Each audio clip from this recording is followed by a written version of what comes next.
Welcome. It's Tuesday. Today we have Dr. Dina Gottesman. I hope I said that right. You did.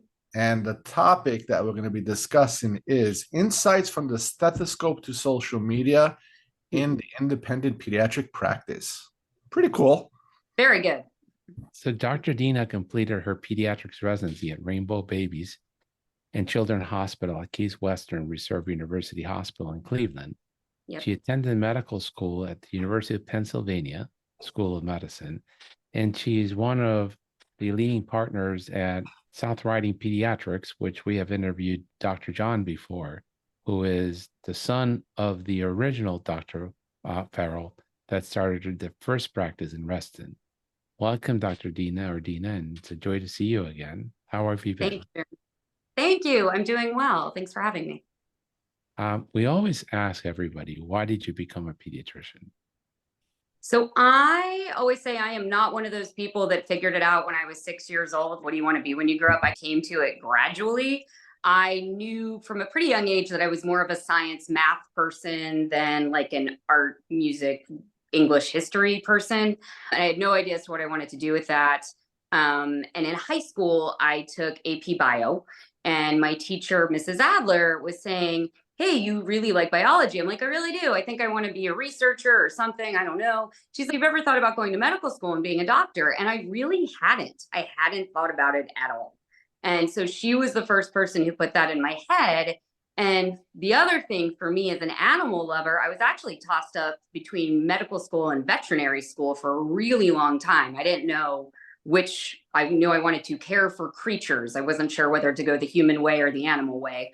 And in undergrad, all of the pre-med stuff and all of the pre-vet stuff are exactly the same. So at some point you have to figure out which terrifying test you want to take and which set of schools you want to apply to. But all like the chemistry and physics and math, all of that is exactly the same. And so I ended up deciding to be a person doctor, mostly because there was a show called Emergency Vets back in the day. I don't know if you guys ever saw that on Animal Planet. It basically made me cry way too much, where I'm like, I'm never going to make it through veterinary school. We can't do this. So I applied to medical school and went to medical school. And even in medical school, initially, I had no idea as to what kind of doctor I wanted to be. I was like, I guess I'll get into clinicals and I'll figure it out. And it became very clear to me once we started clinical rotations that I really liked pediatrics. I very much preferred kid patients to adult patients. And then, so I went to pediatrics residency.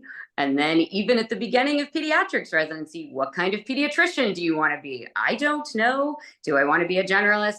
Do I want to be a specialist? What do I want to do? I went through all of the rotations that we go through in pediatrics residency. And really for me, I'm a sort of a general pediatrician because one, I really found what I liked doing was continuity of care. So getting to see kids over time, even during residency. Some of the babies that I started with in our little resident clinic were 3 when I left, and it was hard to say goodbye to them. And that there was no subspecialty that I liked so much, that I was so passionate about, that I really only wanted to learn more about that. So for me, it was really just a natural keeping an open mind process of elimination in terms of what felt like it worked for me. Wow. And for people that don't live in Northern Virginia, DC, or Maryland, crossing the river, the Potomac River, from the Maryland side to the Virginia side is considered treason and going to another country. Both ways. People from Virginia will not cross over. And people from Maryland will not cross over. It's not those hillbillies down there in Virginia. They drive pickup trucks and have shotguns. But Dr. Dina grew up in Maryland. Where in Maryland did you grow up across the river? Right across the river, Montgomery County, Maryland. So my mom still lives I always say without traffic, about 35 minutes from where I live in Reston, and with traffic, 3 hours. But so I'm still pretty close to friends and family that I grew up with that are still in that area, which is nice, which is part of why I moved back to this area. So Bethesda, Potomac, or Rockville, or it's used to be called Gaithersburg. Now it's called Northern Potomac. So it's right in between Potomac and Rockville, actually. Yes.